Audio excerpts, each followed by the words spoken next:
All right, I'm here with Tom and Bob Kelly, one of the owners of the working steam shovel in Philadelphia, right? Pittsburgh. Pittsburgh. Right All right. outside of Pittsburgh. And what year is your steam shovel that you have working? 1913. Is it that you think it's the same year as this one, or? It's close. There's no way of really telling because the manufacturer's plate's missing on this one, and they painted the number up on the boom, but naturally that was washed away years ago. There's really no way. I mean, we've been looking at everything. Everything's identical to ours, so I would say it's in the teens. And how many of these are in the world right now working? Working? Oh, Yeah. working. Working. Only one. Okay, and that's yours. Yeah. So if this one gets working again, then That'll be this will be the second That would one. be the second. And- And as far as I know, there's only two of these that are left. Now there's some that were electric, but as far as steam, these are the only two that I'm aware of. Wow. There's one in a mine, salt mine down in Louisiana, but it's electric.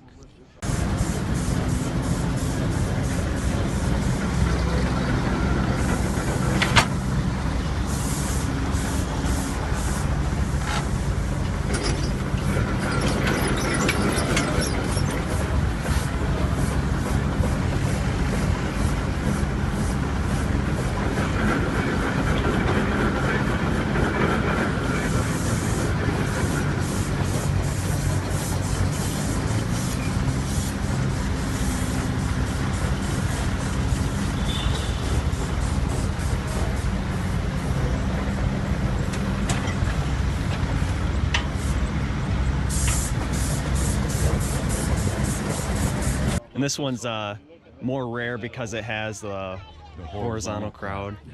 Yeah. They didn't do that too many years, but it works fine. It works great. Can we dive into a little bit more about your steam shovel specifically, where you found it and how your restoration went? We found it. I was up here at an HCEA show at Lapeer, Michigan, and we took our Erie steam shovel there. And I was rolling the tubes and come out from underneath to sit there, take a break, and a young fellow walked up to me and he said, would you be interested in another one? And I said, what? He said, steam shovel. I said, well, absolutely. So I thought it was somewhere in Michigan, and he said, no, it's up in Ontario, Canada. His sister lived up there, and he said it's on a dead-end road, and they went for a walk one day, and they said, lo and behold, there's this steam shovel sitting in the front yard of this house. And he didn't know what it was because it was so odd looking. He had no idea. So he gave me his number, and he told me he was going to go back up there, and he'd go back and talk to the people. So finally I called him, and I talked to his dad, and he said he just hasn't had time to get back up there, but when he does, he'll give you a call. So a couple weeks later he called and he said, I went up there, it's still there, and I talked to the family, and they said they might be interested in selling it. So we jumped in the truck the next day, I think, and drove up there and met the people and looked at it, and I still didn't know what it was. It was sunk down in the ground so far.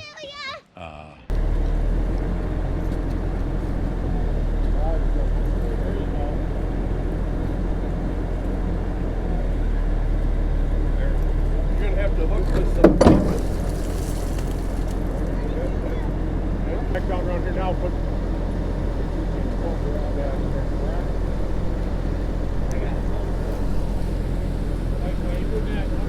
So I talked to them, and finally they agreed to sell it, because the old fella that owned it, he would never let anybody even look at it. Well, he had passed away, and the rest of his family said, you know, they're never going to do anything with it. So we bought it, and that was 2000.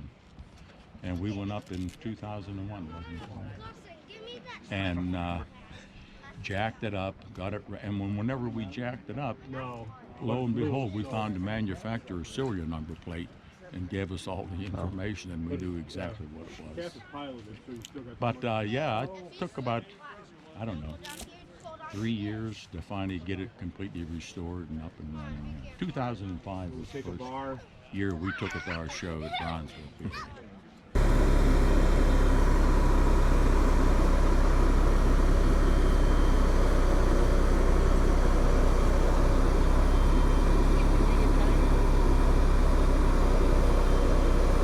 So that one was in a little bit better condition than this one? Yeah. Yeah. A little bit, yeah. Wasn't underwater for 75 years? No, I mean, the house was completely, pretty much gone on it.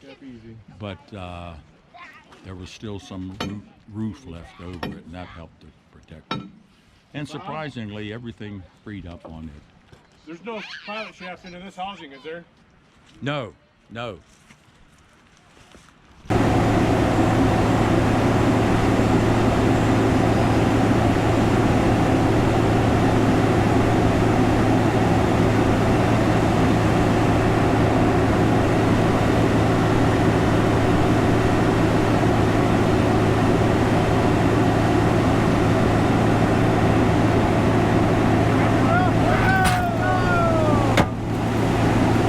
How much did you pay for your steam shovel then? I think it was back then, it was $3,500 I offered them, and the daughter said, oh, you know, that's not enough. And she said, with the money, and I said, well, you're getting more. Our money's worth more than the Canadian money. And she thought for a little bit, and she says, yeah, you're right, we'll take it.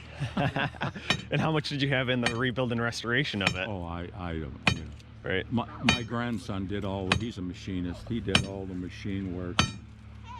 My whole family, my son, it was a whole family affair. Yeah. Everybody pitched in, my daughter, my son-in-law, everybody had their part.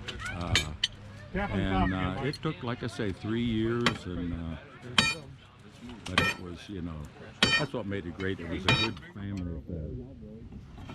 Yeah, kind of like Michael's doing then. He's going to just rebuild himself, so there's not much in the parts and labor. It's just a labor of love. It's labor and love, Yeah. you better believe it. You have to have the love, you know. I love this old stuff, you know. Bob said this is probably Yeah, we took those off. I'm positive, Mike. So if people want to see yours, is it publicly available, or do you just take Yeah. it to shows? And We have a showgrounds at Brownsville, PA, and the shovels stay there. We have probably, I don't know, 20 shovels that we own. And there's like 50 shovels that stay at this showground. then you just fire them up every now and then for the special We have events? 2 shows a year, one in May and one in August. Yeah, and everybody leaves their stuff there because it costs so much to truck this stuff around. But no, this is, you know, to see another one, I didn't think I'd ever see another one. You know, when Mike called me about this one, I said, you sure? And then he sent me, you know, pictures. That's definitely what it is. Wow. Were you a little bit disappointed when he said he wanted to keep it and not give it to you? No, hey, as long as somebody's going to resell. I didn't want to say, I told him, you know, we're definitely interested.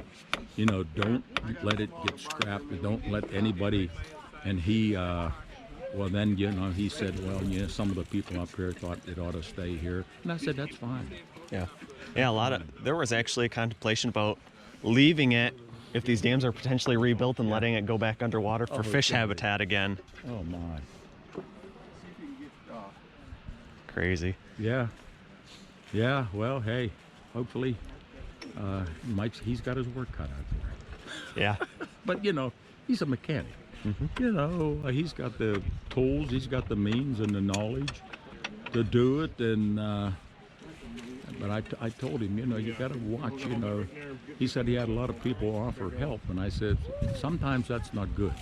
Because I said, you know, if something's stuck and people want to get a big hammer to free it up, if you break something, there's no parts department. Yeah. That's But true. he'll be fine. He'll be fine. You know, he'll have a project for the next few years anyhow. All right, well, thank you for your time, and if I'm ever out your way, I will be sure to stop by and see your steam shovel. Definitely do that. Yeah. Mike has my phone number. If you're ever out that way, we can take you over and show you all the stuff that we have.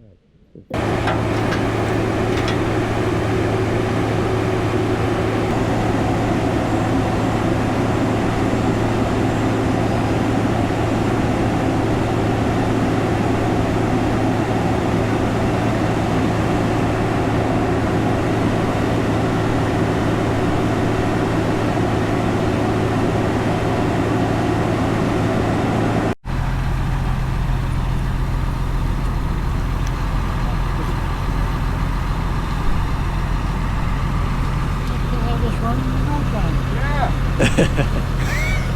I think there's trucks coming at 6 tomorrow morning.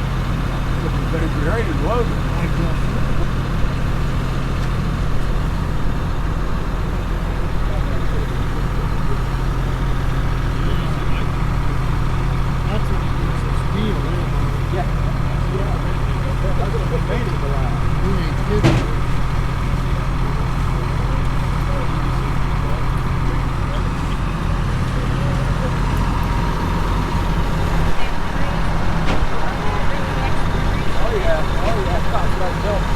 Yeah.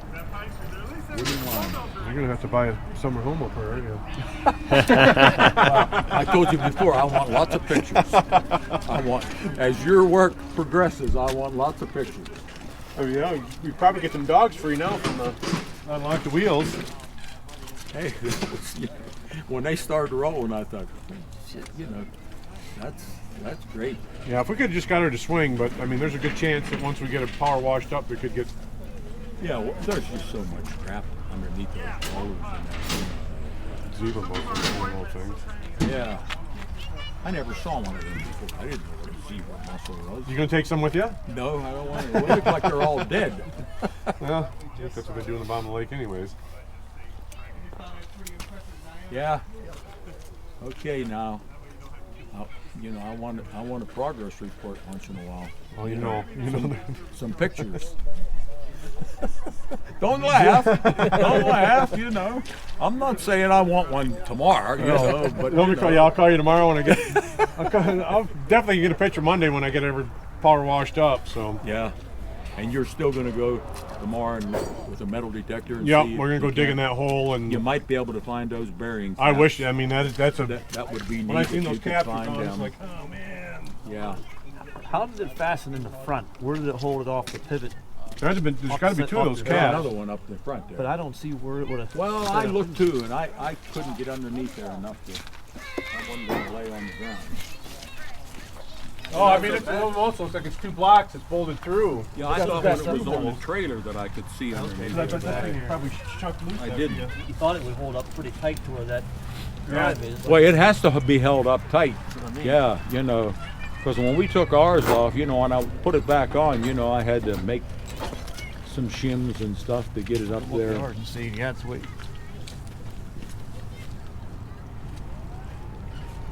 Yeah, now I know where there's a parts one at down in Pennsylvania. Yeah, you know where there's a part.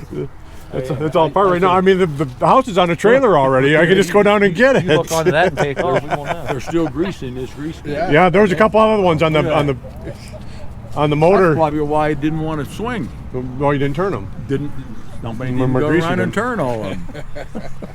There was actually one on the, I think it was on the hoist motor. And that's what I did when the cam rods are at to run the valves. Yeah. And that's what I did them. I thought I was spraying WD-40 and kind of getting everything all loose, and took one of those cups and I was like, well, it's still got some in it. And crank, and Yeah. it started coming out the side. It's like, well, there we go. I seen one of the brass plates that go on the one engine was laying here. I got it in the truck, but Okay. all the engines got plates in them. So Okay, that one must have been an old one. 'Cause Yep. It looked like it was wore pretty good.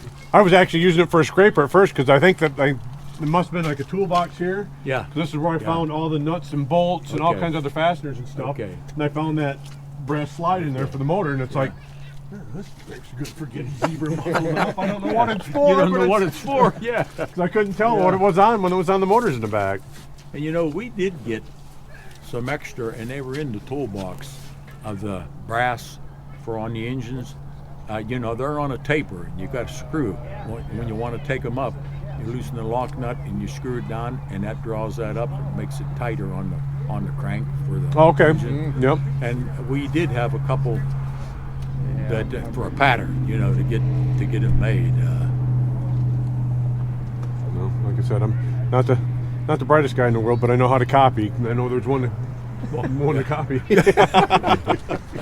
So this spring we'll be down there with the tape measures when it comes for the house time, and it'll be yeah. Well, everything on here, 8 foot, is all you need for the wood. Nothing any longer to do the. Now I don't know how you're going to do your house, but we made ours to where we could lift it off. I'll definitely do the same thing Yeah. on this. I mean, because this might even be a project that we could even get going on Yeah. once I got the dimensions. Yeah. I mean, we can fabricate up the house, Exactly. and I've got the straps, and like I said, Yeah. we can. I mean, that's the way we wanted to make it. It wasn't that way, but we made it so we could just lift it up off, and like if you're going to work on the boiler, if you have to get it out, you just lift the house off and you get out the boiler. And if you want to change your boiler, Well, it's funny. I'll have to send you a picture. We built a float for my wife's work. She works at a dentist's office, and the theme was movies or something like that. So we made the Molar Express, and it's got a big molar on it. And We're gonna be ready to take some hot dogs off the gall darn grill up here pretty quick if you're hungry. okay. okay. And Yeah. so, anyways, this float we built, I put an arched roof on it Yeah. and everything else, and I built it on a hay wagon. Okay. And that's where we Yeah. pulled it in the parade, stuff like that. And I'm sitting looking at this, and I got the trusses off this, and I'm going. They're going to work. This yeah, is yeah, the- yeah, this is they the- work. Yeah. I said that damn shed I got out here is the same size as the house that goes on here. So Hey, yeah, no, you're already I'm got to half, start. I'm half done. It's an OSB, and Already started. and my roof has got it's fiberglass, so I got indoor lighting. Yeah. Okay. Okay. Oh yeah. Hey. But no, it'll be a little bit, but I mean it's out now and Oh yeah, that was the main thing. Getting it out of where it was without busting without anything. without destroying a bunch of stuff. Yeah, because Got it out. Nobody got hurt. and you already. That's right. And that's a big thing. You got the engines, and Yeah, because that was a good day when because originally we just wanted to get the boiler off because I was afraid that frame, and there was only that one tie bar that was still good, Yeah, it was and it still was holding. so rotted out. I was afraid that Yeah. if it would let go, I mean that boiler's just gonna Yeah. flop off and it's gonna rip right, off the back it's part of gonna the bust frame. something, yeah. So we got that off, and it's like, well, while we're going, let's Yeah. do a little bit more. So we started torching here, started torching there, and started plucking off more motors. And it was like, wow, we did pretty good. We got did done pretty good. You got 'em all off. Got them all off, the Yeah. boiler off, and Good. Do you got the turnbuckles for the rods? Yeah, he said they're they in were rough shot. shape. They're going to have to. And I don't know, ours were rusted. And I thought, I looked everywhere to try to find turnbuckles that big. I couldn't find any that size, they're pretty long. Yes. So we just blasted them, cleaned them up, and they were good enough. They work okay. Yeah, there's a couple. I mean, one of them, the web is just really Well, yeah, thin. Yeah, I mean, So I figured if I had to, is just get a block of steel, and mill out the center of it. And Yeah, well, you can make. Where's Ed? He can make some turnbuckles. He's got a CNC machine Oh, yeah, shop. hell yeah. Get him started now. Get him in measurements. He was already pumped. Yeah, he come over and looked at Danny brought him over to see what I had at the house there. He was interested, and Yeah. so he was already pretty stoked up already. Wow, this is pretty nice. Vix, if these were fine threads, we'd have them. Yeah, that works. Those are just like the studs we use in the stunt grinders. Oh, Oh, yeah. Fine thread is on it? the one side, of course on the other. You're not going to find anything fine thread on this. No metric either. But metric sockets do work on the rusted And nuts. almost all the bolts are square heads, Yep. and the nuts were square heads. Now I see some stuff that they have had apart, and they replaced with newer. Well, some of the stuff isn't even under the standard bolt size. I mean, No, they no, just made no, it- no, they're not. If you're going to make your piston rods and that, they're not a standard, thread. Yeah, they just chased Yeah. them. They just chased them in a lathe. Yeah, and they're not a standard whatever thread. threads per inch they and, felt like making, I guess. What shift it was? No, that's all. Right, exactly. Yeah, because you can't match it up. You have to make them. Well, that's And all. I I'm mean, that was sure- one of the selling points of keeping it. I thought, when I lay there in bed, it was like, what do you need to do to mix it? I mean, my machine shop at home is probably way better than what they had in Yeah. Oh my, yeah. the 1900. Yeah. It wasn't a flat belt Yeah. driven all everywhere around. But And this will give me. That's what I said.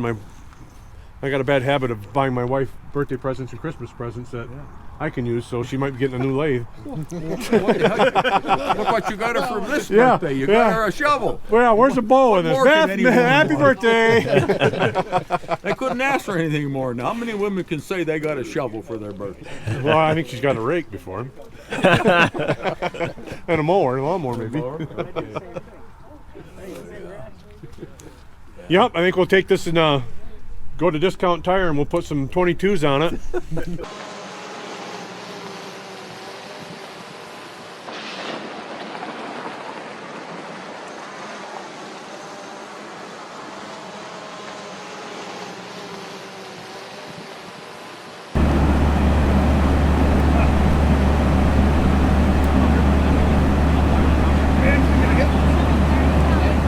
for watching, and make sure you hit the thumbs up button if you enjoyed this video. Also make sure you subscribe so you don't miss the next videos I will be posting, and leave your questions, comments, and suggestions below.